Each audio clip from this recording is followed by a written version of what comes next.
Salut l'équipe, les playoffs 2018, c'est parti et c'est le feu dans tous les sens du terme cette semaine. Thibaut Vizieran n'est pas là et pour cause, il est parti interviewer un certain, Tom Zinedine Zidane, Zizou, Bref, Yazid. moi, Je sais pas, bref. moi, je dans vois le foot. moi je vois pas qui c'est. On lui a évidemment demandé de choisir entre Zinedine, je sais pas quoi, et la First Team. Donc vous ne verrez plus Thibaut sur la First Team jusqu'à la fin de la saison. Bien sûr que non, il reviendra vendredi pour le foot et lundi prochain pour le First Talk. Il nous ramenait, j'espère, des belles images de Zinedine Zidane. Il n'empêche, gros programme forcément avec un énorme week-end et le début des playoffs. Ouais. On fera un focus Est, un focus Ouest sur les premiers matchs de chaque tour. Il y aura des news où on cherche des coachs, des hommes à la plaquette sont très recherchés du côté de New York et des Hornets. Il y aura aussi le campus break d'Élise, Thomas. Ouais. Donc la saison est finie, mais elle va nous parler des futurs prospects draftés fin juin prochain. Donc c'est tout le mal qu'on leur souhaite.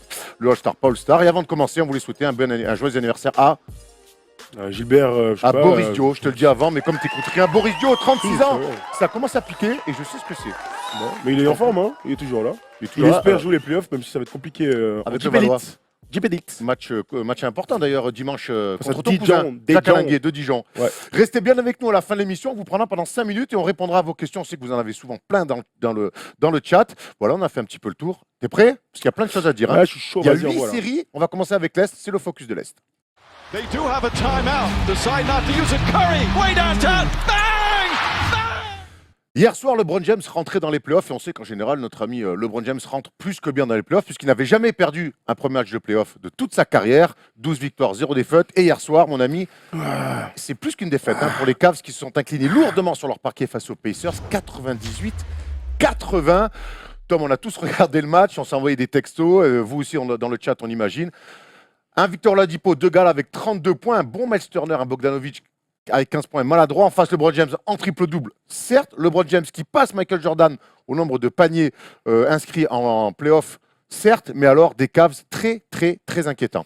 Ils ont été cata. On va évidemment commencer par cette équipe des Cavs qui nous ont montré, je pense, le pire visage qu'ils auraient pu montrer sur un début de play-off. Ils m'ont fait penser au match face à Houston en cours de saison, un dimanche soir, et face à OKC, vous avez encaissé 146 ou 148 points sur un seul match de NBA. Alors certes, là, ça ne dépasse pas les 100 points côté Indiana, mais il n'empêche, on a senti une équipe qui ne jouait pas les uns pour les autres, sans ressources, sans motivation, sans attitude. Enfin, ça fait quand même beaucoup pour l'équipe de LeBron. Rien que ça, d'habitude, on l'a dit, il gagne toujours son premier match, son game 1 du premier round des playoffs, et là, pour la première fois de sa carrière, il perd. C'est une surprise. C'est une surprise. On lui a appris en conférence de presse que c'était la première fois qu'il perdait un match de playoff. Il a fait un petit peu l'étonner. Et d'ailleurs, en conférence de presse, il a rajouté mais moi, je ne suis pas inquiet. J'ai déjà été mené 3 en finale NBA et j'ai été champion. Il régale. Je ne vais pas paniquer à 1-0 au premier tour. Alors, on sait qu'en conférence de presse, surtout en playoff, il dégage une énorme confiance. Il n'empêche que si lui, il n'est pas inquiet, nous, on est inquiet. Surtout sur l'attitude Thomas hier, les temps morts, les remises en jeu, ça nous a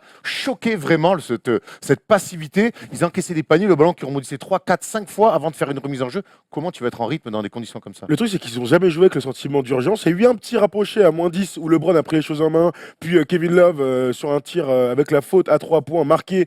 Là, tu vois, tu te dis, c'est les stockades, il y a une vraie ambiance, perte de balle enchaînée d'Indiana. Mais en fait, c'était juste un épiphénomène dans ce match-là, puisque sur toute la durée du coup de cette rencontre, on s'est rendu compte, je te dis qu'il n'y avait pas d'âme sur les temps morts, tu viens d'en parler, mais Tyronn Lue, il parle même pas aux mecs. Je sais pas, ils sont là, et puis, ils sont à moins 20. Et puis, bon, ça va alors. Le principe d'un temps mort, quand même, c'est d'avoir un huddle, donc que tout le monde soit en rond, que les titulaires soient assis et que les remplaçants soient autour des mecs pendant que le coach parle. Donc ça, c'est très européen, même on sait qu'en NBA, les temps morts sont plus longs et que c'est un petit peu différent. Il n'empêche, là, il y avait sur 15 mètres, il y avait un mec à l'autre bout du banc, un mec à l'autre bout du banc. Comment tu veux faire passer les consignes? Et nous, on a l'impression qu'il attendait plus. Tu vois, je sais pas ce qu'il attendait. En fait, il n'y a pas eu de consignes, de mots. Et en fait, ils n'ont jamais, un petit peu à l'orgueil, mais ça a duré 3 minutes, ils n'ont jamais réussi à rectifier le tir et à contrôler ces Pacers qui, eux, pour le coup, sont une vraie équipe, et qui sont sûrs de leur force, notamment autour de Victor Oladipo hier, qui confirme son excellente saison régulière. Clairement, ils étaient dominés là où on savait qu'ils le seraient. Alors au rebond, ça ne se traduit pas trop, puisqu'il y a 46-44 pour Cleveland, mais surtout, Miles Turner a été bon au contre, au rebond, il a été dominant. Sabonis a été plutôt bon sur son passage, et en face, Kevin Love aurait dû apporter du coup beaucoup de spacing avec son tir à 3 points et écarter les grands. Et en fait, on n'a jamais vu tout ça, puisque la tactique n'a plus rien à faire dans ce match-là, puisque l'attitude est catastrophique. Donc ils peuvent mettre en place ce qu'ils veulent. De toute manière, si les mecs reviennent en défense, la tête basse, prennent des contre-attaques et laissent Oladipo être une superstar NBA comme ça, mon gars, il n'y a jamais eu ça. Oladipo, il était là. Alors certes, il est en canne, il a été adroit, il a été clutch même quand il fallait, quand ils ont laissé passer la tempête et que les Cavs étaient revenus de 10 points. Regarde-moi ces stats de Oladipo, c'est son premier match en tant que franchise player du côté d'Indiana. 32 points, 11 sur 19, mais mon gars, des jeux de grande Et qualité. surtout, on se souvient que l'année dernière, qu'on l'avait laissé donc, en playoff avec le Thunder, avec beaucoup d'interrogations, il n'avait pas vraiment répondu aux attentes d'être le lieutenant de Westbrook. Là, il est plus lieutenant, il est patron. Il a régalé. Hein. Il est patron, et à mon avis, le patron, il a mis des coups de pression à nos amis des Cavs. Ouais. Pour revenir un petit peu sur les Cavs, Kevin Love, Jeff Green, Rodney Wood, George Hill, c'est 25 points combinés à eux 5, 8 sur 34 à 3 points pour l'équipe même. entière des Cavs, et 12 sur 20 au lancer franc. Pas mal. La question qu'on a envie de se poser, c'est à quelle heure ils respectent le jeu, les Cavs. Mais est-ce que c'est vraiment... En fait, pour moi, c'est tout le groupe. On peut citer un mec par-ci, par-là, c'est clairement un effet collectif. Moi, c'est le coach que j'ai envie de fracasser aujourd'hui. Oui, ils n'ont pas été bons. LeBron a été honnête dans un triple-double. Certes, 24 points et un moment où il a été bon. Mais moi, j'ai envie de les fracasser tous et regarder Tyronn Lue en disant tu n'as pas réussi à préparer psychologiquement ton équipe pour entrer dans une phase aussi importante que les playoffs. Et pourtant, moi, je les attendais à ce moment-là. Alors, il n'y a pas d'alarmisme, puisque si tu gagnes le prochain match et que tu vas chercher un match à Indiana, tu récupères l'avantage du terrain. Donc, c'est entre guillemets facile de cliquer quand tu es dans l'équipe de LeBron. Mais l'attitude qu'on a vue hier soir était catastrophique. C'est ça qui est terrible avec les Cavs, c'est que n'importe quelle autre équipe, il se passe ça, tu fous, là, ça sent la merde. Là, pour le coup, on se dit, mais on est encore, pour moi, les favoris de cette série sont encore les Cavs. Ouais, moi aussi, Tant que moi, j'ai pas vu LeBron se faire éliminer avant une finale NBA à l'Est. Mais c'est ça qui est terrible, cette espèce de jurisprudence LeBron. On se dit, ils peuvent faire des prestations honteuses, parce que hier, c'est vraiment honteux. Et pourtant, ils restent favoris dans cette série. Mais on a vu des Cavs qu'on a vu toute la saison. Je parlais des 2 matchs, mais pas de défense, pas un duel tenu. Mais mon gars, Oladipo, moi, on sait qu'il est très bon, même si sur la fin de la saison, il était un peu fatigué. Mais hier, il faisait ce qu'il voulait. Je sais pas si tu vois ces actions où il feinte le drive, il va très très vite en prenant beaucoup d'élan à 2-3 mètres de la ligne à 3 points, et puis il s'arrête, il t'est-jeu. Ça, c'est fort. Il va le faire combien de fois dans la série, mon gars? Au bout d'un moment, il le fait 5 fois, il marque, il rate, ok, tant mieux, mais en tout cas, il n'y a personne qui lui offre du répondant dans le physique et qui lui dit je vais t'orienter par-ci, sur les pick and roll, on va avoir un peu d'agressivité. Bref, on a vu une équipe clairement qui était apathique et qui s'est fait casser la gueule. Bien fait pour eux, en tout cas. Les Pacers, revanchards, il y a 2 personnes dont je veux te parler, c'est Dan Gilbert. Tu sais pourquoi? Parce que quand Indiana a échangé Oladipo contre Paul George, Dan Gilbert, le proprio donc des Cavs, avait dit oula, ils auraient pu recevoir beaucoup plus de talent contre Paul George. Donc c'était Oladipo et Sabonis. Et hier, Oladipo l'a ressorti en conférence de presse en disant j'avais une certaine revanche à prendre. Et il y en a un autre qui a une revanche à prendre sur LeBron, c'est Lance Stephenson. Et en tout cas, sur la première mi-temps, il fait ce que personne ne fait en NBA sur LeBron. Il le rend fou, quoi. Ouais, clairement. LeBron, au bout d'un moment, on le voit. Il a fait, vas-y, tu sais, il y a un sourire. À un moment, il met un tir, et tu sais, il revient en le regardant. Le Stevenson, lui, il est là, il gambade, il sent pas les steaks. Et c'est vrai que c'est le seul, j'ai l'impression, je suis d'accord avec toi, alors sans dire qu'il le fait sortir de ses gonds, parce que LeBron, personne ne le fait sortir de ses gonds, mais en tout cas, il le titille, il l'embête, et c'était qu'un seul match. Donc il faut évidemment que Lance Stephenson soit au niveau, lui rentre dedans. On a vu quand même LeBron lui mettre 2-3 speed moves de grande qualité. Hein, et LeBron est un meilleur joueur que Stephenson. Merci. C'est pas le débat de l'émission. mais en tout cas, moi, je suis toujours surpris de voir que ce soit le seul mec. On sait que dans les années 90, il y avait Jordan, avait John Starks, avait des McDaniel, il y avait des mecs qui leur parlaient. Là, LeBron finalement est très respecté dans la ligue. Et pourtant, même quand Iguodala défend sur lui, tu vois, il n'y a pas de trash talk. Stephenson, c'est le seul à faire ça. Et même si on n'éteint pas LeBron, je crois que quelque part ça marche. Et puis LeBron, je le vois avec son sourire, c'est bizarre, il a une forme de respect, il y a une espèce de mépris aussi pour ce mec-là. C'est un mélange un peu des deux. Ouais, c'est un peu ça, ouais. Mais en attendant, quand il faut lui casser la gueule, il le fait. En attendant, Lance Stephenson hier, c'était que 17 minutes quelque part, c'est peu de temps de jeu pour 12 points, 5 rebonds, 5 sur 11 de tir, mais surtout de l'activité et puis un bel impact sur la première mi-temps. C'est là que ça s'est joué, mine de rien, puisqu'ils sont rentrés au vestiaire. Il y avait quand même 33-14 en premier quart-temps, donc belle entame de match de nos amis. Donc ils sont à moins 15, moins 20 à la mi-temps et derrière, voilà, c'est là que ça s'est joué. Moins 21 dans le premier quart-temps. Le match 2, c'est dans la nuit de mercredi à jeudi, il me semble. C'est tard, hein, c'est bizarre. Hein. Mercredi à jeudi, bah ouais, c'est quoi, c'est dans 2 jours. Ouais, c'est ça. On enchaîne avec un autre match où là, les deux équipes ont respecté le basket, ont même respecté les téléspectateurs, puisqu'on s'est régalé devant ce Celtics Milwaukee qui s'est terminé dans un thriller après prolongation, 107-117. What a game, Thomas Dufan, avec une fin de match notamment incroyable. Moins 3 pour Milwaukee.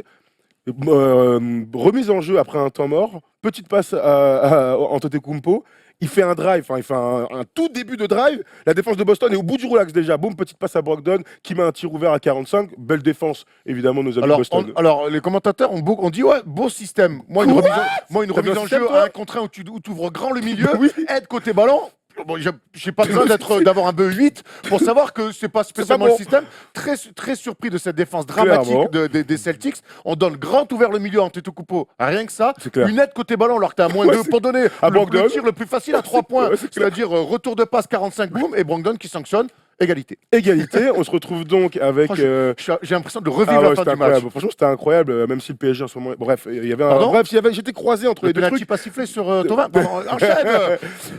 Ensuite, bon, c'est qui a marqué déjà? Bah si, c'est Terry évidemment Rozier. Terry Rozier qui fait un match incroyable. On va revenir sur sa performance hier soir en l'absence de Kyrie Irving qui était dans le 5. Fin du match.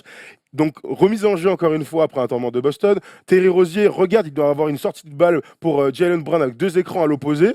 Bledsoe anticipe, mais comme un idiot bête, il prend un cross, il est à 8 mètres, il est dans les vestiaires au bout du roulax, bam, entre les jambes, t'es joué à 3 points, ça rentre, ça célèbre, ça régale, il reste 5 dixièmes, on se dit que c'est fini. 5 On dixième, dit que c'est fini. Ouais. On c'est revient un fini, petit peu sur la c'est défense fini, de bien Bledsoe. sûr, vas-y. Il se recule, on a l'impression qu'il attend un écran. Bah, non, il attend pas, moi pour moi, il bizarre, anticipe une passe qui arrive il là-bas. anticipe un truc bizarre. En tout cas, je crois que moi, je vois plus l'anticiper un pick and roll. Mais Tu vois, il y a quand- personne derrière. Quand tu regardes dans ton dos, mais c'est pour ça qu'il n'y a personne. Moi, je C'est dis, il bizarre. va sortir, Donc, hop, du tu passes coup, à il a gauche. déjà 1 mètre de retard alors qu'il doit être au contact. Ah, je Autant crois il y a aussi, égalité, soit au Je contact. crois aussi, ouais. Et puis derrière, l'autre, le talent de Terry Rozier, Il met un il T-jeu. met un vrai cross. T-jeu derrière, la grande tasse. Bon, l'autre, il était vraiment loin par Ouais, contre, ouais. hein. Mais il met un vrai jeu filoche, et puis donc il reste 5 dixièmes. Il a mis une vraie friend zone. Ouais, il a friendzonné de fou. Il reste donc 5 dixièmes. C'est Temps fini. mort pour Milwaukee, c'est fini. Système qui marche pas, catastrophique. Allez, tiens, Chris Middleton tire, il est à 10 mètres. Il shoot comme un lancer franc. Alléluia. Tiens, wow.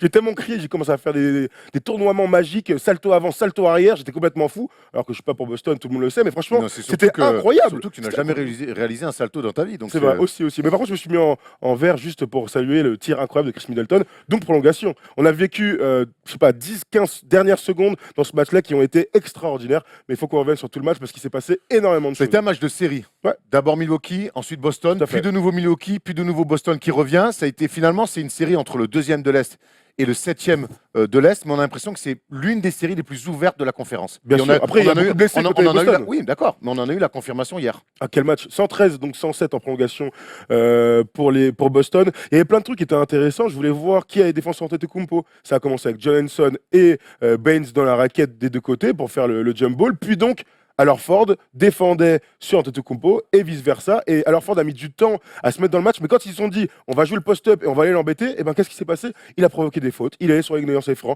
Il a trouvé quelques situations intéressantes. Et d'ailleurs, Antetokounmpo sort pour 6 fautes à la fin du match sur un entre-deux fautes sur Terry Rozier. Bref, les arbitres ont fait un peu de zèle à ce moment-là. Mais bon, bref, c'est la preuve que cette équipe de Boston, non seulement sans les stars, peut gagner des matchs, peut se sortir de cette série, mais ils ont de vraies armes pour contrer Antetokounmpo. Hier, le choix d'alors Ford sur Antetokounmpo sur la Choix durée, fort. j'étais pas Au début, spécialement ouais. convaincu au début. Je trouve que sur la durée, ça a été très bon parce qu'il l'a fait payer en attaque pour après ensuite faire les efforts en défense. Et puis hier, alors Ford, c'est moniteur de Coligny. Hein. Ah ouais, Allez ouais. les zouzous, on est derrière mon Ouais, dos. complètement. 24 points, 12 rebonds. Et puis de Tatum derrière pour son premier match de playoff, 19 et 10. Incroyable. C'est lui le leader sur le début du match.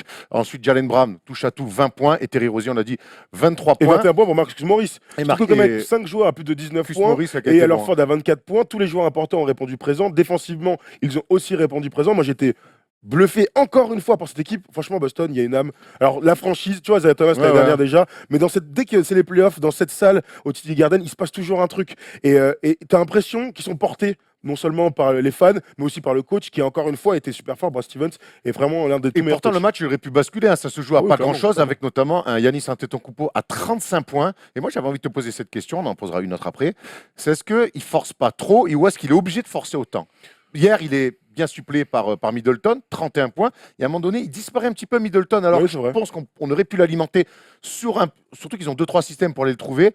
Et des fois, j'ai l'impression que Antetokounmpo force un peu trop, mais je me dis, mais est-ce qu'il n'est pas obligé de le faire quand on voit Jabari Parker à 15 minutes, Ça 2 peut être points, ébrouillard. et Eric Bledsoe, pas du tout inspiré. Alors, il y a deux trucs, je vais répondre par deux trucs. La première, c'est que moi, une superstar qui force, je lui en voudrais jamais. Ou alors, tu te fais sortir au premier tour des playoffs chaque année, et là, on peut discuter d'une éventuelle évolution. Mais en attendant, moi, j'ai besoin de voir Antetokounmpo jouer toutes les transitions possibles. Il y a des moments où il a refusé à faire des petites passes sans spacing dans le jeu. C'était un peu compliqué. Moi, je pense qu'il faut qu'il joue beaucoup plus de post-up déjà. Même si c'est Horford et qu'il est bon défensivement sur cette action de jeu, il va falloir aller le chercher, le sortir Justement, du match. Quand je te dis, c'est que tu dis que joueur à Horford sur le post-up, je suis assez d'accord, puisqu'il est plus long, il peut lui faire ce qu'a fait Horford Non, en mais fait tu peux le faire avec de lui. face. Et Le problème, c'est qu'il a Horford a bien joué. beaucoup joué aller sur le face-up, donc face à face. Et alors, Ford, à partir du moment où il tient 1, 2, 3 duels, psychologiquement, tu gagnes ton duel avec. Il a pas alterné. Et je trouve qu'il a. Et c'est en ça qu'il a beaucoup. Ouais, déjà, il n'a pas été très adroit. Il a beaucoup forcé finalement sur le 1 contre 1. Il a eu pas mal de lancers francs, mais il y a eu aussi beaucoup de bonnes défenses à Ford. Il aurait peut-être pu, par des passes, et une fois de plus, mais regarde, quand il fait ça, ça compacte beaucoup le jeu des Bucks. Regarde, la seconde partie de ma réponse à ta super question, Erwan. Très bien. C'est le meneur de jeu. Parce qu'au bout d'un moment, moi je veux bien quand Antetokounmpo, évidemment, c'est lui la star, c'est lui qui a tous les ballons. Mais moi j'aime bien de temps en temps dans le basketball, quand il y a un mec qui monte la balle et qui dit Middleton, 28 points, il reste encore un quart temps, on va lui poser un petit système, boum, sortie de balle, oh, une passe D pour toi en plus, tes jeux, tu marques. Le problème, c'est que hier soir, le meneur de jeu, Eric Bledsoe, a été vraiment nul. Et pourtant, tu sais que je suis un de ses plus fervents défenseurs. Tu anticipes justement ma deuxième question. Est-ce qu'on ne doit pas se réajuster? On sait qu'en playoff, ça marche souvent comme ça. On se réajuste de match en match. Hier, on a vu Malcolm Brogdon, le rookie encore de l'année, donc de l'année dernière, tenant encore du titre. Très bon, très inspiré, clutch en plus. On sait que lui, c'est un meneur un petit peu plus traditionnel que ce qui est Eric Bledsoe. Est-ce qu'on peut pas en plus, lui, défensivement, il peut aussi amener des garanties. Est-ce qu'on n'essaye pas de relancer Michael Brogdon, que hier, qui revient en plus de blessures depuis peu, très bon. Regarde les stats, 9 points, 4 rebonds, 4 passes, 5 paires de balles et 6 fautes pour Eric Bledsoe. Et donc Michael Brogdon, tu viens de le dire, 32 minutes hier soir, c'est énorme. Il revient de blessure, il a joué que 2 matchs en fin de saison régulière, 16 points, 4 rebonds, 3 passes. Alors il est arrière maintenant parce qu'il joue beaucoup avec Bledsoe. Moi, je ferai pas ce changement drastique de meneur de jeu parce que tu fais ça, tu perds Bledsoe pour la fin des playoffs. Donc, ce serait stupide, c'est encore un peu trop tôt. Tu peux lui laisser une deuxième chance. Sans que ça soit radical, tu peux peut-être faire un ajustement et faire sortir Bledsoe du banc. Bah oui, mais donc à partir du moment où tu sors Bledsoe du banc alors qu'il a fait toute la saison en tant que meilleur titulaire, tu te le coupes. Moi, je pense vraiment qu'il faut le laisser dans le 5. Brogdon a son temps de jeu. Tu peux peut-être changer sur les fins de match à la rigueur, donner plus la balle sur les montées de balle à Brogdon, mais en tout cas, je le mets pas sur le banc. Alors que c'est un mec. Et surtout, quand les deux sont sur le terrain, intervertir Brogdon qui joue parce que qui est plus un meneur traditionnel et Bledsoe qui est plus un slasher sur un poste 2 éventuel. Et surtout, enfin, moi, je vais pas tirer sur Bledsoe. Alors, tu perds un premier match à l'extérieur à Boston. Si tu prends le deuxième, tu as réussi ton pari. Tu perds en prolongation. Tu vas pas dire Bledsoe, on le dégage. Juste une question. Je sais que tu l'aimes pas, mais quand même. Hier, je l'ai trouvé vraiment. Il était nul. Pas vraiment pas inspiré. Et puis un peu forceur. Ouais, j'entends.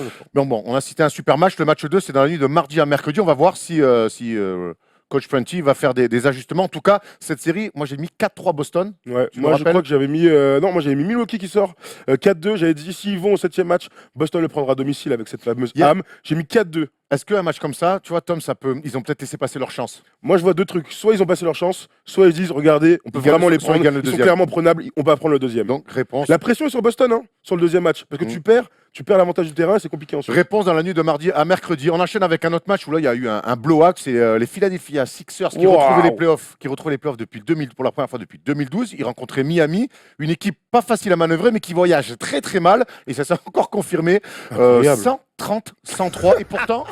Le Heat mené à la mi-temps. On a fait plutôt un bon début de match avec notamment un Kelly Olynyk qui a mis des paniers à 3 points abusés. Ce bâtard sur un pied défendu, bref. Incroyable. Par contre, 26. Par contre, derrière, Ben Simmons, 17 points, 14 passes décisives. Il a alimenté les shooters. On le voit, JJ Redick à 28 points, Bellinelli à 25, Ilyasova à 17. Ils ont pris une vague en transition et ils ont complètement explosé en deuxième mi-temps. Mais qu'est-ce que c'était un vrai kiff, ce match et l'ambiance à Philadelphie. On rappelle qu'il n'y a pas Joel Embiid. Premier match de cette toute jeune équipe des Philadelphia 76ers. Alors certes, il y a des joueurs expérimentés. JJ Redick a été très fort encore une fois. Bellinelli a encore été très très adroit. Alors juste vite fait les stats comme ça, on les a vu passer. Mais JJ Redick hier, c'est 28 points à 4 sur 6 à 3 points. Darius Saric qui lui aussi découvre les playoffs, mais qui derrière lui a un peu d'expérience en Euroleague, n'est-ce pas 20 points et 6 rebonds pour lui et 25 points pour Bellinelli. Donc les shooters ont été très adroits. Et évidemment, l'homme dont il faut parler, c'est Ben Simmons qui a été incroyable. Il est à un rebond du triple-double puisqu'il finit à 17 points, 14 passes décisives, 9 rebonds. Regarde-moi ses stats. Ça, c'est un rookie, ça c'est un rookie pas normal, c'est un rookie aux OGM. Il a été extraordinaire. Ils les ont complètement explosés dans la deuxième mi-temps. Tu l'as dit, 34-18, puis 40-25 dans le dernier quart-temps.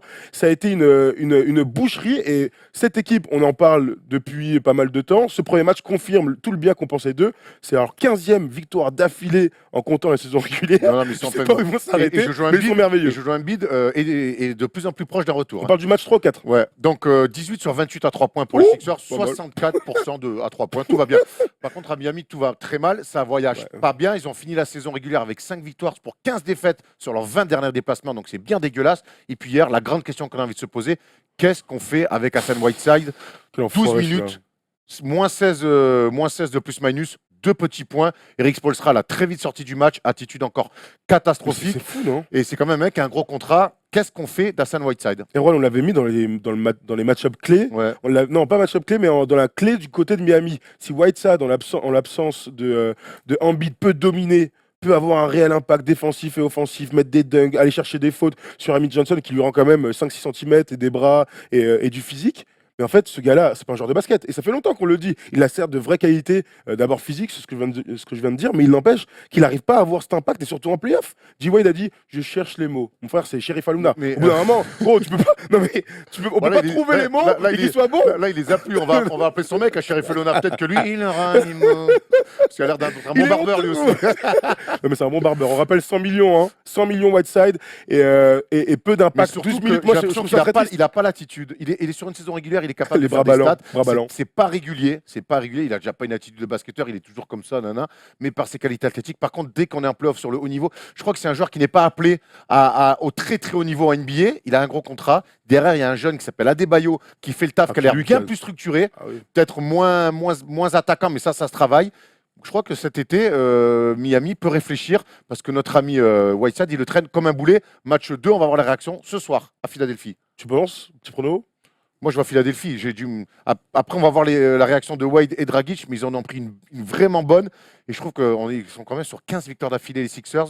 C'est pas neutre, dans une ambiance incroyable. Moi, je dis 2-0 ce soir pour les Sixers. Je dirais 2-0. Ils ont pas trouvé de solution hier. Pourtant, on rappelle, Eric Spoelstra est un super coach défensif. Ils ont toutes les armes, beaucoup d'extérieur, les Tyler Johnson, les machins qui peuvent défendre sur les shooters. Moi, là, ma grande crainte, là, on se retrouve vraiment dans un truc, une stratégie à la LeBron, c'est-à-dire que tu as un très fort playmaker, très fort, très physique, très grand en Ben Simmons, qui a un vrai sens de la passe et beaucoup de shooters autour.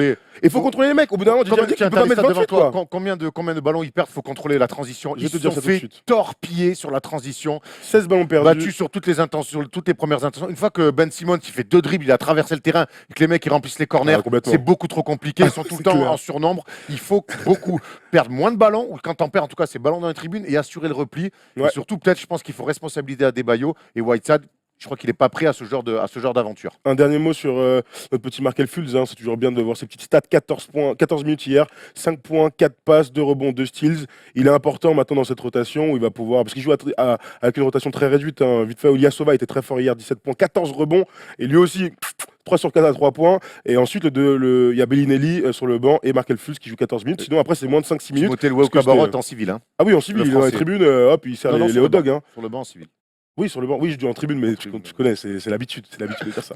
En tout cas, 2-0, je suis d'accord avec toi. Dernière série dernière série à l'Est, les Raptors 114-106 qui remportent, alléluia, leur premier match en playoff. Ils étaient, je crois que c'était 0-7. Chaque fois qu'ils commençaient les playoffs, ils perdaient. C'est la première fois qu'ils commencent des playoffs avec une victoire.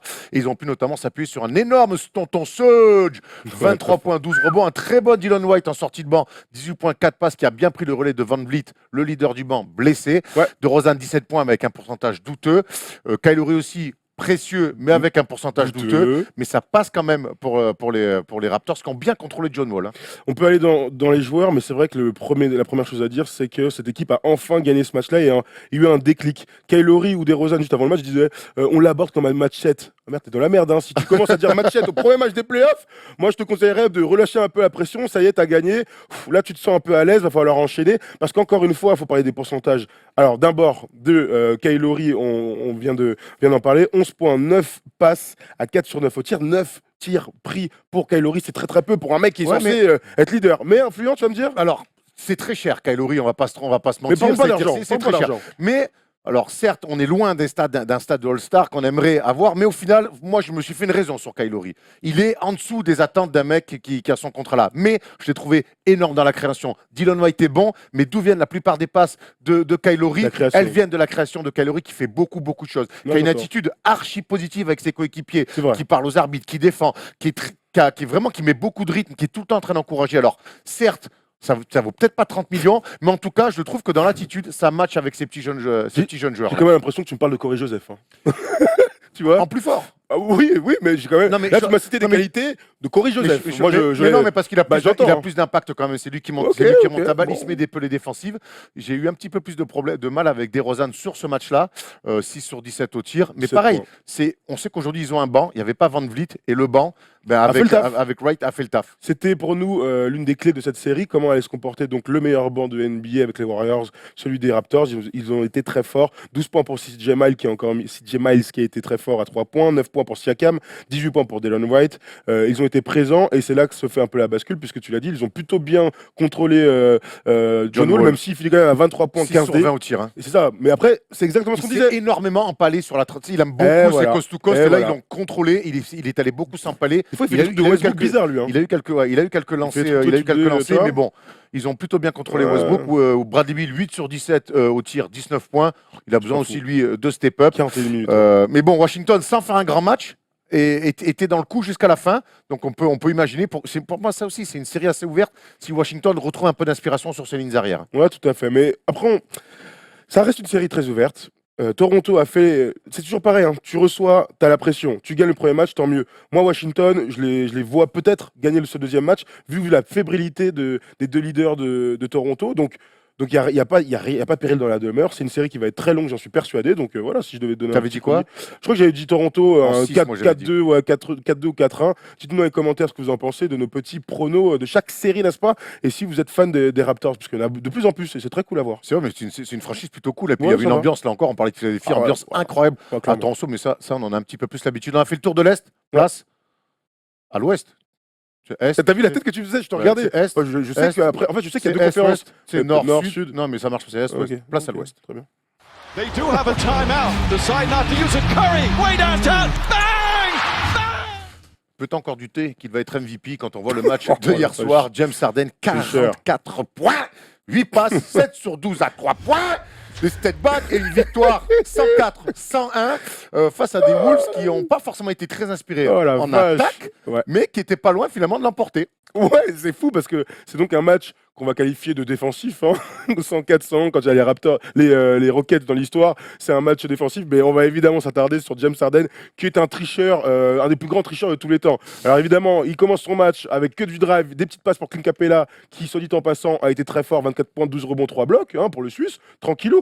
Et puis ensuite, il se dit, bon, je prends les choses en main, c'est un peu trop serré, et là, il a enchaîné, mon gars. Step back sur step back, du 1 contre 1 à foison, quelques petits pick and roll, 7 sur 12 à 3 points, mec. Tu vois, genre, et des step back dans la gueule. Ouais, hein. c'est ça. Il a mis des tirs. Il a mis, alors, c'est Wiggins et Jimmy Butler en partie qui s'y sont collés. Derrick Rose, il a pris cher aussi, un peu Derrick Rose aussi. Ils ont pris ce qu'on appelle des museaux, quoi. C'est-à-dire qu'ils n'ont pas pris des tirs, genre, t'es en retard sur un décalage.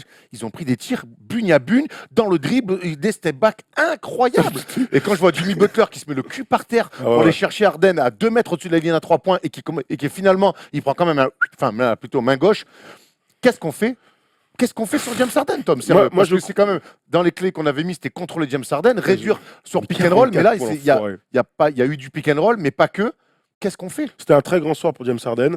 Le truc, c'est que c'est un joueur tellement fort aujourd'hui qu'on a compris qu'il marquerait quand il avait envie. Donc, sur les fins de match, sur le 1 contre 1, sur les step back, sur les pénétrations, sur les lancers francs et tout ça. Donc, qu'est-ce qu'il faut faire quand le joueur est trop fort en face? Si on l'avait mis dans les clés pour LeBron, par exemple, ou pour Westbrook, il va falloir l'isoler complètement de tous les autres. Le problème, c'est qu'hier, non seulement lui met 44, mais je vois les autres. Donc, 24 points pour Clint Capella. Chris Paul est à 14 points, 4 passes. C'est un petit match d'un point de vue des stats, mais il est toujours influent. Tu vois, tous les autres autour.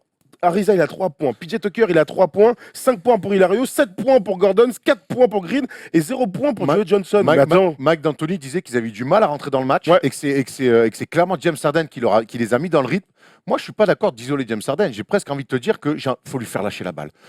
Dès qu'il y a pick and roll, trappe-le, fais-lui lâcher la balle. Voyons ce que. Alors, à mes risques et périls, mais voyons ce que vont faire les autres. Il y a Chris Paul à côté, bon courage. Il y a Chris Paul à côté, ok. Mais mec, un mec qui te met 44 points, et comme ça, en te mettant des step back, il est sur un nuage. Fais-lui lâcher la balle. Fais-lui lâcher la balle. J'entends, le truc c'est qu'à 4 contre 3 derrière, après une prise à 2 et 2 mecs éliminés, tu donnes la balle à Chris Paul. Les gars, bon courage pour défendre. Et puis Eric Gordon aussi, on l'a vu à Los Angeles. Il a les cadres et le TGE, bon courage. Par parcimonie ou en tout cas commencer, c'est de surprendre là-dessus. On se souvient que Houston l'avait fait. Les Celtics l'avaient fait en saison régulière sur James Harden. Ça avait marché. Oui, mais. Alors, j'entends.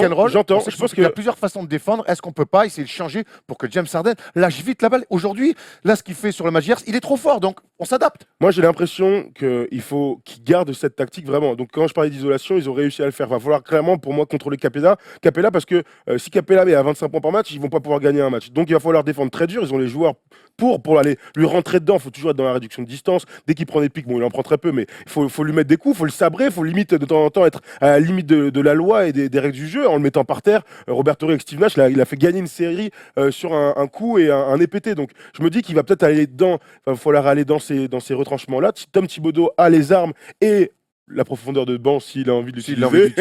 Mais bon, je me dis que Jimmy Butler et Wiggins peuvent le faire, ça. Il va falloir d'abord aller sur l'homme et essayer de le défoncer avant de penser à la prise à deux, parce que la prise à deux, pour moi, elle est mortelle. Dans le chat, je vois un truc très intéressant, c'est aussi, on a toujours vu qu'il défend. Il fait les minima, mais est-ce qu'on peut aussi le jouer, peut-être l'isoler défensivement pour l'obliger à défendre? Mon gars, il défend pas. Moi, tu sais. Est-ce qu'on peut justement l'isoler et l'obliger à défendre, le punir à chaque fois? Franchement, on a vu plein de stats sortis cette saison sur les trucs avancés. C'est l'un des tout meilleurs défenseurs sur un contre 1, il tient ses duels et tout. Moi, je l'entends. Je vois quand même des attitudes. Il jouerait au Cavs, on dirait rien, il serait parfaitement fondu dans le collectif, tu vois. Le gars, il est là, il baisse la tête, il fait pas un box-out, il se promène, tac, tac, tac. Après, il est tellement fort offensivement que ça vaut le coup de l'avoir dans ton équipe, mais il n'empêche que tu as raison, il faut le cibler, aller lui faire des fautes, aller marquer des paniers sur sa gueule, aller jouer des post-up. Jimmy Butler et Wiggins sont très forts sur post-up, il faut qu'il le fasse à fond. Je suis assez d'accord, il faut le faire défendre. Clairement, clairement, on est d'accord. Il faut le faire payer. Mais par contre, il y a des raisons d'y croire un petit peu pour Minnesota, qui hier n'est pas très inspiré en attaque et pourtant qui vient mourir seulement à 3 points avec un James Harden, on ne va pas le répéter, monstrueux. Une dernière action mal jouée. Ouais, une dernière action très mal jouée et un Karl Anthony Towns un petit peu transparent, notre ami, pour ses débuts en playoff. 40 minutes, 3 sur 9 au tir seulement. Il n'a pas du tout pesé sur le match. Non, clairement, le Big Three n'a pas été très bon. Tu l'as dit, 8 points, 12 rebonds. Coach Thibodeau a dit j'en attends beaucoup plus de lui. C'est une découverte aussi pour lui. C'est un premier match de playoff. Alors, vous avez des rookies. Il y en a d'autres qui ont découvert les playoffs. On a parlé dans les top flops, dans le All-Star, j'avoue. Mais il n'empêche que ça fait partie de l'apprentissage. En face, il a quand même Clint Capella qui est très chiant. Et alors, je te parle même pas de Néné quand il joue, mon gars, avec ses gros coudes et ses gros bras. Ça doit être très chiant de le prendre pendant tout un match. Mais il va falloir qu'il se mette au niveau. Il va falloir qu'il retrouve sa position de leader de cette équipe, au moins offensivement. Et puis advienne qui pourra, n'est-ce pas? Qui sort la tête de l'eau, il a jusqu'à dans la nuit de mercredi à jeudi. Match 2. Ouais. En tout cas, Rose et Crawford ont été très bons en sortie de banc. 16 points, 15 points. Ils jouent beaucoup. Ils sont à 26 et 24 points hier soir, mais ils ont été bons et un peu d'impact dans ce jeu-là. Voilà. Après, on attend par exemple comme Taj Gibson qui a fait des miracles face aux Spurs la dernière fois là, contre Jokic. Ouais. Et lui, s'il doit faire échapper Capella, c'est peut-être le bon client. Je pense aussi. À la Maillotche. Tout à fait. Tu sais qui a été très bon hier, enfin même plus que ça, très lequel excellent. Vas-y. Paul George. Pas mal. Ouais, notre ami Polo, 36 points, 8 sur 11 à 3 points. Il a massacré nos amis du Jazz qui n'ont pas démérité, mais le premier match de cette série revient donc au Thunder à domicile. Victoire 116-108. Super match. Un Donovan Mitchell qui a failli avoir peur de jouer les playoffs un jour en 27 points, 10 rebonds. Un bon Rudy Gobert, 14 points, 7 rebonds, qui a bien tenu la dragée haute à Steven Adams. Mais en face, le duo Paul George Westbrook. On peut même rajouter dans le trio Carmelo Anthony qui a été assez juste, notamment en première mi-temps. Et une belle victoire du Thunder. J'ai envie de te dire, le talent plus fort que le sérieux. La question qu'on se posait, mine de rien, depuis la fin de cette saison régulière, c'était comment ils allaient se comporter, comment allait se comporter quelqu'un comme Carmelo Anthony sur ses playoffs. Et bien, Carmelo Anthony a régalé hier. Alors, certes, il n'est qu'à 15 points, à 5 sur 13 à 3 points, mais sur la première mi-temps, c'est lui qui met de l'allant, il met des gros tirs, des vrais filoches sur des 1 contre 1, et ça fait du bien. Alors, il finit que à 15 points. À côté de lui, Paul George est très fort défensivement. Et puis, donc, 8-3 points marqués. Et il est toujours dans les bons petits espaces, dans la transi. Tu sais, quand tu joues facile, là, le bras il part comme ça, tchaf, filoche, il en met 8 et il a été clairement le meilleur joueur de son équipe devant Russell Westbrook qui finit quand même à 29 points, 13 rebonds, 8 passes. C'est une équipe de playoff, c'est la question qu'on se pose. Ça. En tout cas, sur ce match-là. On a eu beaucoup d'interrogations sur leur saison régulière. Il y a eu des hauts, il y a eu des bas. On a été un petit peu inquiets, mais finalement, Melo, Paul George, c'est des joueurs de playoff. Westbrook, on le présente même plus. Donc finalement, est-ce que c'est pas simplement une équipe de playoff et c'est leur moment? Pourquoi on dit ça? Parce qu'hier, le Jazz fait un vrai bon match et que quand tu vas à la première mi-temps, à un moment, ils sont à plus 10, ils sont même à 18-4 au tout début du match. Ils commencent avec ça, un tu plus dis, 14. le Jazz est bien, Donovan Mitchell peut faire des miracles. Ils ont un vrai bon passage ensuite dans le troisième quart-temps. C'est de serrer jusqu'au bout. Mais le talent, tu l'as dit, des individualités du Thunder, parce qu'il ne se passe rien en attaque, on peut dire ce qu'on veut. Il y a le pick and roll, il y a quelques systèmes, et très sur du je prends la balle de Westbrook, boum, je fais une passe, il y a un tir ouvert, je le prends, il n'y a pas grand-chose. Alors, sur cette série, ça va être serré. Pour la suite, je pense que ça ne va pas le faire. Parce que vraiment, il n'y a aucune créativité en fait, dans cette équipe. Ce qui est sûr, c'est que Paul George ne va pas faire des 8 sur 11 à 3 points sur toute la série. Donc, je pense que pareil, le Jazz, un peu comme Minnesota, a des raisons d'y croire. Bien sûr. On sait que chez eux, en plus, c'est très fort. Et ce match 2, s'ils le prennent, c'est ça. C'est pas simple. Non, clairement, c'est pas simple. On a quand même pas mal de joueurs qui ont été bons. Donc, Donovan Mitchell, on peut s'attarder vite fait sur lui. Ce mec, il a un truc.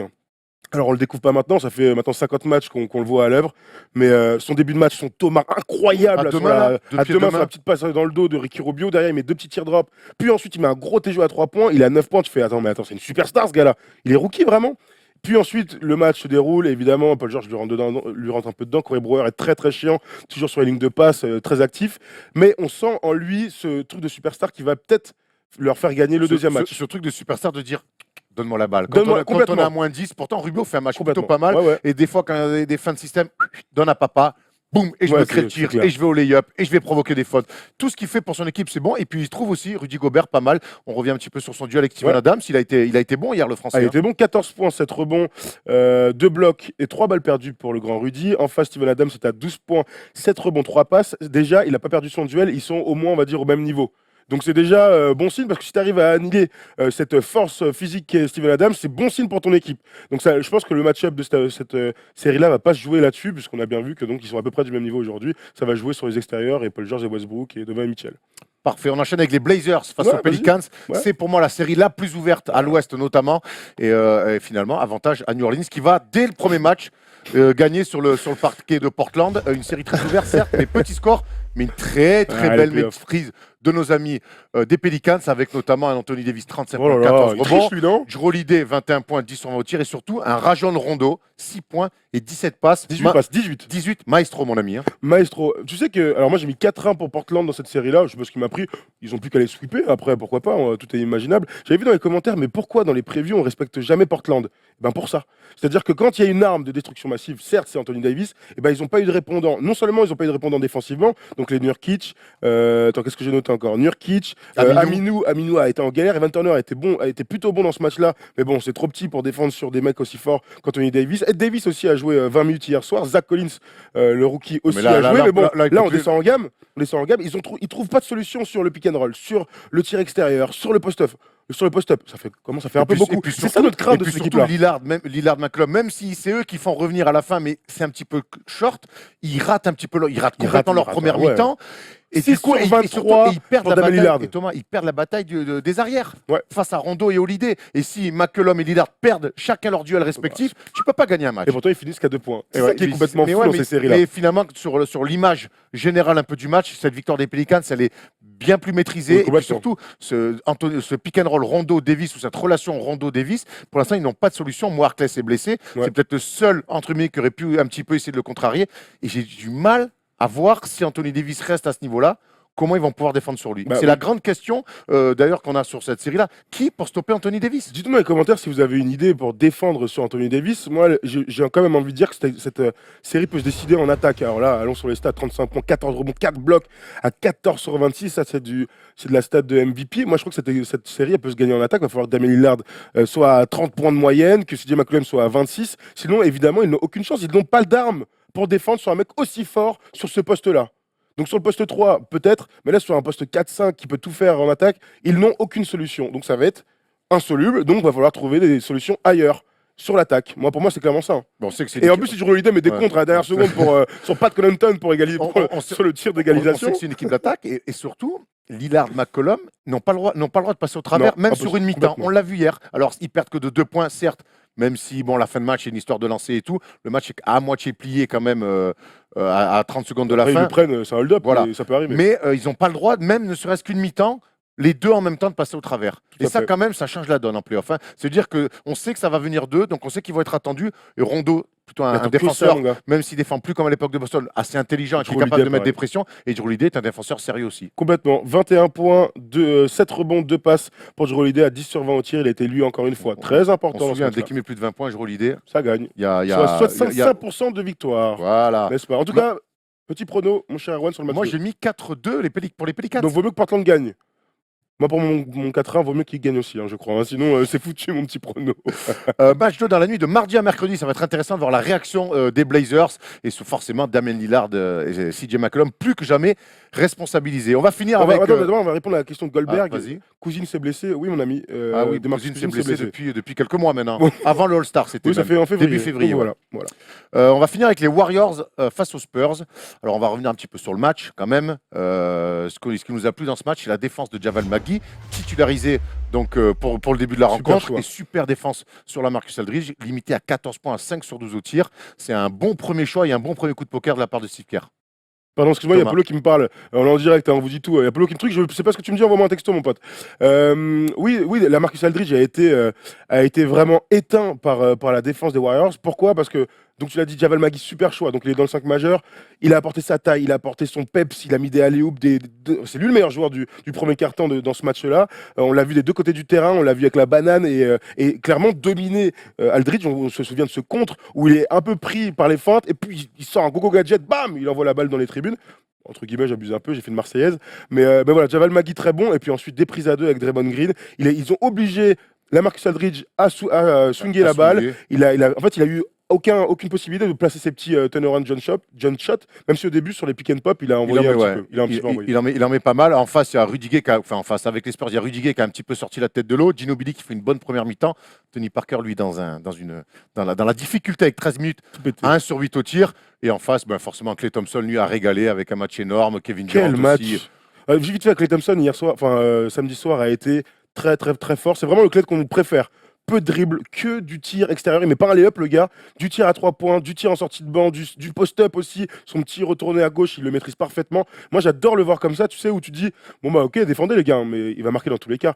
KD, pareil, il se retourne, il fait 2,50, TG dans la gueule. Bref, ils n'ont jamais existé et on a assisté vraiment au premier blowout pour le premier match des playoffs. On était un peu déçus pour les Spurs. Popovic en conférence de presse assez fataliste. Hein, quand, qu'est-ce que tu veux dire? Il disait que Danny Green devait grandir de 10 cm. Et demander à KD d'être un peu moins fort. Mais bon, finalement, cette série, ce dont on a envie de parler plus que le match-up en soi, c'est la nouvelle déclaration du clan Kawhi Leonard qui dit qu'il espère ne pas revenir pour ces playoffs-là parce qu'il veut se préparer pour revenir à 100%. Et quand on pose la question à Popovic, il dit, sur le retour éventuel de Kawhi Leonard, il nous répond quoi, le Pop? Il dit, demandez à Kawhi et à son clan. On est dans une situation qu'on n'avait jamais connue clairement du côté des Spurs. On le dit depuis maintenant, je sais pas, 1 mois et demi, qu'il se passait quelque chose de potentiellement très grave, c'est-à-dire la perte de leur meilleur joueur, un potentiel MVP top 5 des joueurs NBA, vu que très fort en défense, très fort en attaque. Et aujourd'hui, ça se confirme puisqu'il est apte à jouer d'après les Spurs depuis quelques semaines maintenant. C'est énorme. On avait parlé d'un retour, c'était il y a 2-3 semaines maintenant. C'est énorme. Là, on dit qu'il ne va pas revenir. Il n'était pas au stade, je crois. J'ai cru voir un truc comme ça. Bref, ça fait beaucoup d'informations qui vont à l'encontre d'une bonne entente entre le board et le coaching staff et le coaching staff médical des Spurs et donc le clan de Kawhi Leonard. Il se passe un truc. Pour l'instant, on n'a pas les histoires. Je pense qu'on devra attendre un éventuel départ. Mais en attendant, nous, on est très inquiets de cette fin d'histoire entre ces deux joueurs, entre l'équipe et lui. C'est pas dans les habitudes de la maison Spurs qui est un cas comme ça. Kawhi Leonard est lui plutôt aussi un taiseux, plutôt quelqu'un à qui les Spurs ont fait une énorme confiance et qui leur a rendu. Donc moi, je suis très surpris. Au plus ça va, et je suis de plus en plus surpris de cette relation qui se détériore entre le clan Kawhi Leonard et la franchise des Spurs. Le match 2, c'est ce soir. Sans Kawhi Leonard, donc. Hein. Ouais, sans Kawhi Leonard. Du coup, pas mal de gens parlaient d'un sweep. Moi, je dis 4-1. Je pense qu'à domicile, ils peuvent en prendre un. J'espère que les Spurs en prendront un quand même. Oui, on espère. Oui, après, s'ils ne méritent pas d'en prendre, ils se font sweeper. C'est aussi ça, respecter l'adversaire. C'est ça. On a fait le tour. 8 previews. Ouais, il nous reste 20 minutes. Bon, on fait des news rapides. Ah oui, il faut faire une news rapide. Allez. Ouais, Bryant on the move with the jumper. Aujourd'hui, on va faire des news spéciales coach puisque les Knicks et les Hornets cherchent un coach. On rappelle que les Hornets ont signé Mike Kupchak, l'ancien des Lakers, qui est installé donc vieux de la vieille, qui s'est installé donc comme GM chez les Hornets, proche de Michael Jordan, et qui a eu l'autorisation des Spurs d'interviewer, donc de rencontrer pour faire un entretien Ettore Messina. Ouais, il y a aussi les Knicks qui ont aussi la possibilité Ettore Messina, mais on va y arriver après Knicks. Je sais, mais je veux dire que Ettore Messina, il est dans les deux camps, c'est les deux franchises qui nous intéressent le plus là aujourd'hui, et c'est vrai que l'idée de voir Ettore Messina qui a absolument envie de récupérer un poste de coach, head coach, waouh, incroyable, le head coach, il voulait pas du tout venir. Ce serait intéressant de voir cette carte européenne jouée par la franchise de Michael Jordan, avec Nico Batum, avec une équipe qui aime se faire quand même des passes, avec un collectif, même si Kemba Walker aime bien dribbler quand même, faut pas déconner. Mais en tout cas, ça nous plaît en tout cas de l'imaginer du côté des Hornets sur un moyen terme. Et puis la bonne info, c'est ça, c'est qu'Ettore Messina veut absolument maintenant avoir un poste de head coach. Il a viré son agent historique avec qui il bossait depuis 20 ans. Et tout ça parce que là-bas, je pense qu'il y a des coachs qui lui ont promis, il y a des agents qui lui ont promis un poste de head coach. Donc clairement, Ettore Messina, ça serait pas la surprise du siècle de le voir sur un poste de head coach la saison prochaine aux Hornets ou aux Knicks, parce qu'il est aussi dans la shortlist des Knicks qui se compose de Jerry Stackhouse aussi, Mark Jackson, David Fisdale. Eh oui, et donc Nous, on en a parlé donc jeudi dernier. J'ai Quoi, t'as dit Et Mac Jones. Meta World Peace. Ah oui, mais t'as World Peace. Ah bah oui, Ron ah bah Artest oui. qui avait déclaré, on a un tweet de normalement Polo, si t'as été, mais comme t'es le meilleur, tu vas l'envoyer. Donc Meta World Peace, j'adorerais être le coach d'Enix. Je crois qu'ils sont pas chauds. Je crois qu'ils sont pas chauds. Hein. Non mais non, faut arrêter les conneries. Faut arrêter les conneries, ouais. Plus sérieusement, Tu sais donc qu'il produit de la musique aussi, hein. C'est cool. oui, non, mais il fait plein de Incroyable. choses. Et il joue aussi avec Nick à Los Angeles. Tout à fait. Il joue à Venice Beach. À Venice Beach. Donc Jerry Secos, Mark Jackson, David Fisdale, une petite préférence. Et Torrey Messina. Moi, j'avais parlé de. On aime bien Fisdale, hein, je sais que c'est ton préféré. Moi, j'aime bien l'idée de Jerry Stackhouse, l'ancien joueur, respecté dans le milieu, qui fait du bon taf avec l'équipe de G-League de Toronto, qui était champion la semaine dernière, qui bosse très bien. Et surtout, nous, on aime bien voir les joueurs avec qui on a grandi débouler et être coach. Donc, ouais, j'aimerais bien Jerry Stackhouse là-bas. Ah ben, dites-nous dans les commentaires et dans le chat quelle est votre préférence pour le coach d'Enix ou même celui des Hornets. Voilà, les news coach c'est terminé. Place à Alice Voilà. Vrai moment là. Hein. Allez, là, c'est lourd, gros. Là, c'est lourd. Le campus break.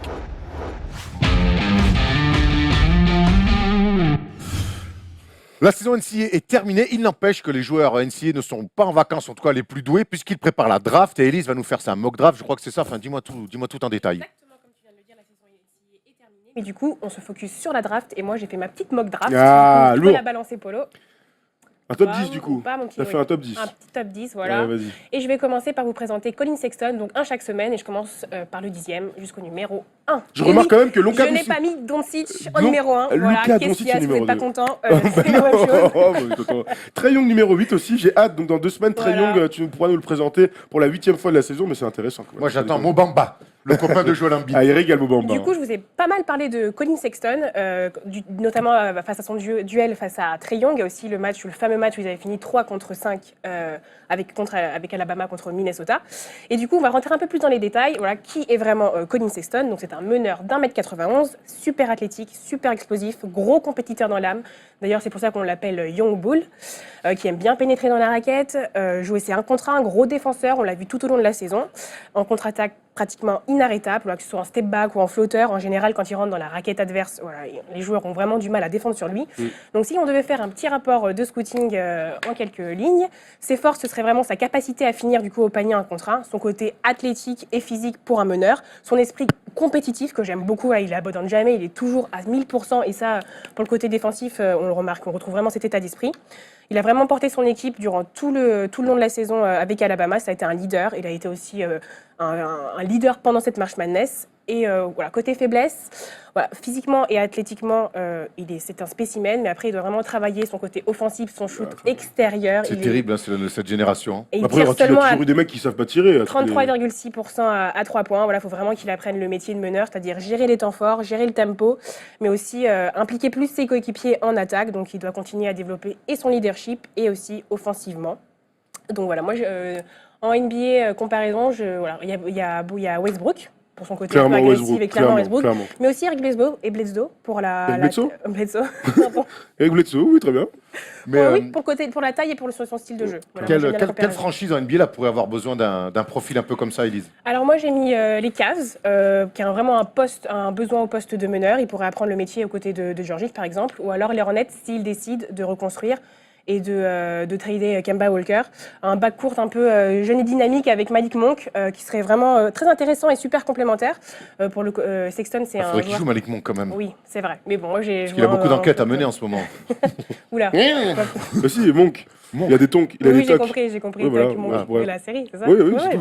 Il n'y avait pas de blague. Hein. Colombo fatigué là. Ouais, clairement. Après, le Magic aussi, non? Ils ont pas de meneur là? Oui, il n'y a pas de meneur au Magic, exactement. J'y ai pas pensé, mais le Magic aussi. Je te propose ça. Exactement, bonne idée. Donc voilà. C'est là où moi je le vois. Donc le 10e, et donc ça sera tous les lundis avec nous pour remonter jusqu'au premier. J'ai vu que c'était André Eaton. DeAndre Ayton. Ne nous en dis pas plus. Soyez patients, messieurs. Tiens, Chaque semaine, le lundi. ça. Donc le prochain, ça sera Wendell Carter Jr. Exactement, de Duke. J'ai hâte. Allez. Et on enchaîne avec une petite question. Ah ouais, toujours. Petite question. Quel est le Français qui a été élu MVP du Nike Hoop Summit? Le seul Français. Un Français? Nicolas Batum. Non. Nike Hoop Summit, je rappelle C'est que pas c'est Tony Parker. Evan Fournier? Non. Non, attends, c'est Alexis pas... Aginsa. Non, c'était pas il y a 2-3 ans là, le gars de Lasvel? Ah si. Comment il s'appelle? Non. Rien à voir. Il joue à Malaga en Espagne. Il a été drafté par les Spurs.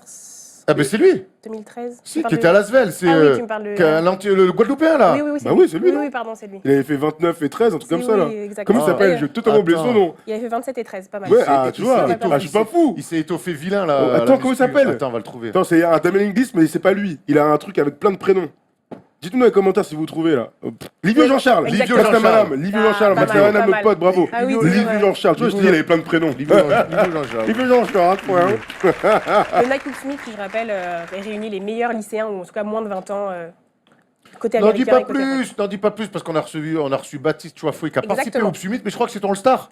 C'est mon All-Star, le Donc Nike ça veut Smith. dire, donc ça veut dire que c'est le moment de lancer la séquence. Lance-le, Élise, vas-y. Vas-y, Elise, régale-nous. Ok, bon, là, c'est ça.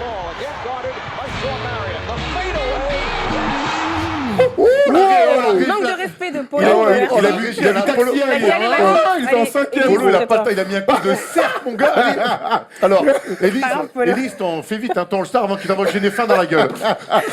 Incroyable. Du coup, mon All-Star, c'est Jalen Howard, un Français dont on a parlé la semaine dernière avec Baptiste Chouafé, qui a fait une forte impression à tous les scouts NBA pendant le Nike Hoops Summit, qui a fini à 11,15 rebonds, qui a été assez décisif pendant ce match-là.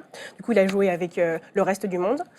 Et donc voilà, on a vraiment hâte de le voir, enfin j'ai vraiment hâte en tout cas de le voir jouer avec Wake Forest et Olivier Sarr la saison prochaine. Et donc voilà, c'était mon All-Star. Il a une très belle cote. Hein. Tu peux nous dire un peu plus sur le. Et alors c'est un des Français qui n'est pas passé par l'INSEP. Si, je crois qu'il est passé par une seb. Il- Baptiste, il m'a dit qu'ils avaient fait la Ah ouais première année ensemble, je Il a crois. joué, il a fait presque tout son cursus en high Il avait school. été en high C'est school, un des mais. meilleurs meneurs lycéens américains. Parce que Baptiste me disait qu'ils avaient. Tu le connais? Il fait, bah oui, on a passé 2 ans à l'INSEP. Donc je pense. Ça, j'ai pas vu. Je Moi, pense a l'ai- priori moi, en tout cas, quand je que l'ai de se connu, connaître. il jouait au lycée. Oui, Et c'est en vrai, tout moi cas, aussi, ouais. C'est un fils d'un ancien américain qui a joué Exactement. en. Et sa en sœur pro. joue aussi Exactement. au basket. Et non, en fait, Anton je voulais- Howard, c'est le fils d'Anton Howard. Bah, je sais pas du tout. coup, Je sais pas du tout dans les commentaires si vous avez En tout cas, l'info. son père était Un ancien gaillard basketteur. de Et du coup, Bezac, tu peux là. nous en dire un peu plus sur le Nike Hoops Summit, les Qu'est-ce qu'on fait, Williamson, les Anu Reggie Williamson, Barrett, les Barrett, tout ça? Bah, Reggie Barrett, Cam Reddish, enfin, on fait des gros matchs. J'ai pas les stats sous les yeux, mais en tout cas, Oh là pardon, ouais, Je j'ai l'ai mal jamais trouvé, de voir, attends. mais en tout cas, ça a été, ils ont fait un gros match. Bol Ah aussi, oui. qui Le s'est fils de engagé Manute avec Bol. le maître de Manute Bol, 2,21 m, qui s'est engagé avec Oregon, a fait aussi Il est tellement long. un très bon match. Il n'y avait pas le fils Sharif O'Neal? Sharif O'Neal, non, je crois pas qu'il était dans le. Tu crois? Ah ouais, il est nul. Dans le roster. Il est tout nul, il est tout nul. Bon, en tout cas, pendant que je cherche les stats, Erwan, tu peux nous dire ton top, toi. Moi, mon All-Star, c'est Joel Embiid, parce qu'il n'a pas joué, mais il a quand même mis l'ambiance en playoff. Regarde, lourd.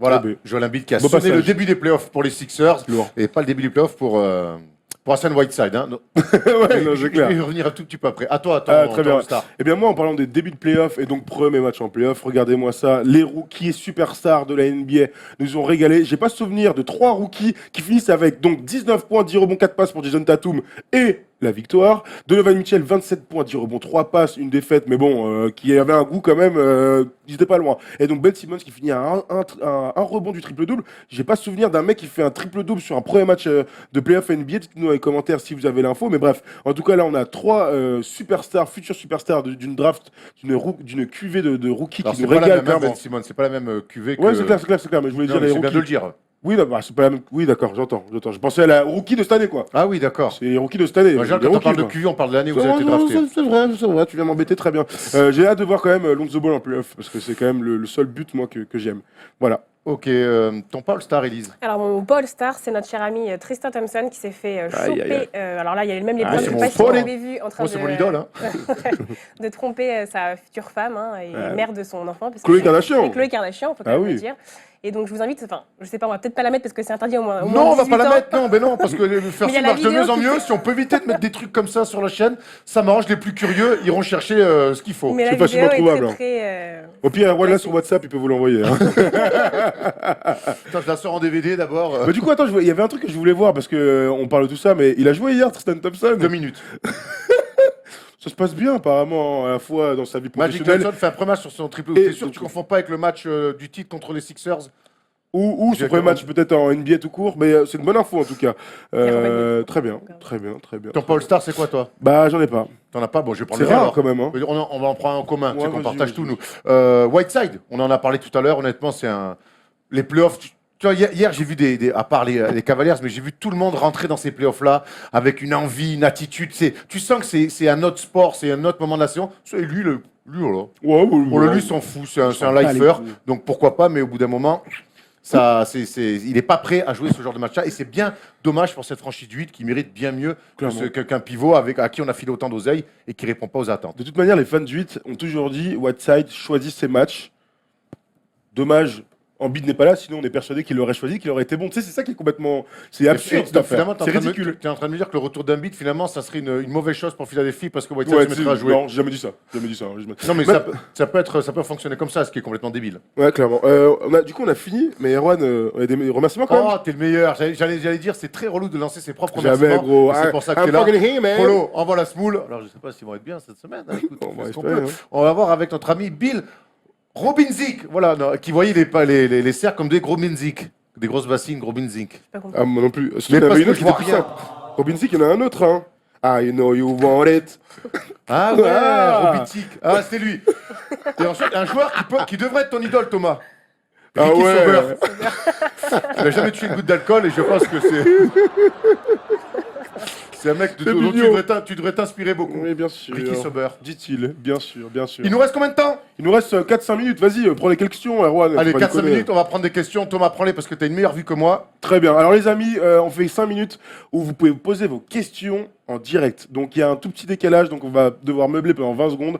Mais quand vos questions arrivent, on va en prendre 5 ou 6 vraiment à la volée. Et puis, sinon, on va vous donner quand même rendez-vous Jeudi tranquillou, pour le First Day Show. Jeudi pour un First Day Show. Des joueurs NBA devraient être là. On est en train de voir, là, tranquillou. Des mecs qui jouent en bleu, qui sont rasés la tête cette année, qui jouent deuxième arrière, qui sont déjà venus chez First Team. Voilà. C'est pas un quiz, hein, mais. Et sinon, le foot vendredi, bien sûr. Le foot vendredi. Ricky Sauber a été en F1 tellement. oui, bien vu, bien bien joué. Il y a un mec qui me dit Whiteside a joué 14 minutes. Alors, je crois que c'est 12 minutes et il a surtout été benché par son coach. Ouais. Alors, il joue 12 minutes parce qu'il a une attitude catastrophique et pas parce que son coach. Voilà. Quel avenir pour LeBron? C'est pour toi, ça, Élise? Eh bien, on verra à la fin de la série. Hein. Je pense que c'est déterminant, mais en tout cas, pour l'instant, ça sent pas très bon. Il va se chez barrer, les moi, Cavs, je hein. Tu penses qu'il va aller où, toi? Bah, moi, j'espère qu'il va aller en Lakers 5 pour te faire chier. Oh non, putain, c'est horrible. Qu'il aille aux Clippers, il va il va- perdant, là. Moi, je suis le prête vois pour partir. Ouais, qui parle. Pensez-vous Ouais, que les Thunder, on dit pas, on dit le Thunder, hein, c'est mieux, arriveront en finale de conférence? Bello 9. C'est des Erwan. outsiders très sérieux. Honnêtement, c'est des outsiders Ils sont très chiants. sérieux. On l'a vu hier, le talent des trois. Steven Adams, qui est un solide bûcheron à l'intérieur. C'est une équipe qui défend aussi. Et le talent en attaque et cette défense collective et ce grand tonton, c'est une grosse cote, mais c'est une cote, pourquoi pas à jouer. Ça voudrait dire qu'ils taperaient les Warriors au deuxième tour. Hein, rien que ça. Pourquoi pas. Est-ce qu'il y a un Houston, ok, ici ça vous chauffe, ça pourrait être plus tendu que ce qu'on imagine, je pense. C'est clair que... Réponse en demi-finale de conf. Hein. En réponse en demi-finale. Erwan, tes remerciements sont très moyens en ce moment. Un coup de mot. Je suis désolé, c'est pas du tout ça. Je pensais c'est pas qu'il y pas. ait- Bah, C'est mais Max. Je l'entends. Écoute, on est plus inspiré que d'autres. Hein. Trouve-moi un auteur. Parce que j'ai beaucoup de travail. Donc je l'ai fait On le va matin trouver avant un l'émission. auteur stagiaire. Donc je l'ai fait avant l'émission et des fois, oui, on est plus inspiré que d'autres. Enfin, tu sais ce que c'est le métier d'artiste. Get l'intermittent là. Quelques questions encore. Minnesota ne pourrait pas passer avec son trio en mode superstar. C'est Aurel. T'en dis quoi, Élise? Minnesota. Bah non, moi je trouve que Minnesota, ça dépend s'ils step up ou pas par rapport à ce qu'ils ont fait hier soir. Mais, Ils sont pas loin Ils sur le sont premier pas match loin. au C'est final. ça qui est ouf. Hein. Est-ce que Marseille va gagner la Ligue Europa, Erwan? On va faire 2 minutes encore. Évidemment. Polo, t'inquiète, ça va bien se passer, t'inquiète. Nous, on adore, on est au Cannes, tranquille. Vous voyez les Sixers aller jusqu'où? Bobby Flow, Finale de conf pour moi. finale de Avec conf, les on est blessures, beaucoup. avec toutes les blessures à l'Est et le retour de Embiid prévu, c'est une grosse cote aussi, mais je les vois bien en finale de conf. Très bien. Et ben écoutez, on a toutes les petites questions qui enchaînent. Une finale Houston versus Sixers plausible. Thomas, j'ai dit Non, pour toi, je pense LeBron, pas. Rockets, ça t'emballe? Ce serait ouf. En fait, le truc, c'est que ça n'aurait qu'un seul intérêt, pas du tout la saison régulière, mais une finale de conf. Warriors, Rockets, ce serait quand même le feu incroyable. Pour Elise. Zion peut-il faire une Kobe et Elise? C'est pas du tout le même style de joueur, ni dans le jeu, ni dans le physiquement. Donc c'est pas vraiment trop le style de joueur à comparer avec Kobe. Donc non. Avec Kobe? Ah, peut-il faire une Kobe et Elise? Enfin, c'est quoi la question? J'ai peut-être pas... C'est-à-dire de ne pas aller à la fac? On est obligé aujourd'hui d'aller à la fac. On est Bah obligé de alors, faire au moins anarchie. un an. Ah, peut-être anarchie. que j'ai mal Ce compris qu'on la appelle le question, one and mais done. Bah, j'ai écoutez. pas vraiment compris le sens de la Qu'est-ce que vous préférez entre Randall et Jabari Parker? C'est Mero ou ce qui dit ça? Alors moi, j'ai un vrai kiff pour Jabari Parker depuis le début de sa carrière. Mais Il y a bon, beaucoup de blessures pendant que tonton, il a fourni violent en fin de saison. Hein. Tonton, il est à 20 et 9 sur les Ouais, 3 ouais, derniers ouais. mois. Au bout d'un moment, ça commence à être sérieux, 20 et 9. Hein. C'est Je suis exactement d'accord ce que avec toi, je suis d'accord. Pour Erwan, un retour du ne pas bientôt. Ça, on va finir là-dessus. Erwan, le retour du ne pas papillon. La France veut savoir. Ils sont dans mon armoire. Écoute, non, pas pour l'instant. Très déçu. Très déçu. J'espère quand même qu'on fera un truc un peu classe, qu'on viendra en costume. Ça fait longtemps qu'on t'a pas vu en costume, Erwan. Qu'est-ce que tu veux Oui, bah qu'est-ce qu'il y a? Marie-toi, puis je viendrai à ton mariage. Hein, Très bien. Très bien, ça tombe bien. J'ai une annonce à faire. Estelle, Non, Élise, elle va se marier avant nous. bah on te le souhaite. Bah, j'espère bien, hein. Bah ouais, clairement. Tu vas nous inviter? Bah oui, normal. Eh, je vais venir manger du Sauf Paul, tu m'as poulet. coupé tout à l'heure, c'est fini, Paul, tu m'as vexé. Ah ouais, T'aimes Polo, pas ça mon va. mariage. Bon, on va finir Paul, il là-dessus. lui a mis un générique plein fer. Bon, allez, l'équipe, on doit rendre l'antenne. Merci à vous. C'est génial vraiment d'être en live, Ouais, de pouvoir échanger avec nous pendant l'émission. On se retrouve jeudi, donc ça, c'est pas du live, mais sur la chaîne First Team pour le First Day Show. Vendredi pour le foot et lundi prochain aussi pour le First Day Show. Et mercredi, House of Sport. Putain, on passe notre vie sur Twitch, c'est clair. génial. Et je crois que c'est Yannou qui reprend là. Il va jouer à Fortnite, je crois, tout de suite en direct sur le stream. Donc vous pouvez rester très nombreux. Vous pouvez regarder faire des kills. Et après, c'est moi qui joue à Fortnite. Ça va être moins sympa. Ça. Merci, Ciao, c'est l'équipe. top. Salut à tous.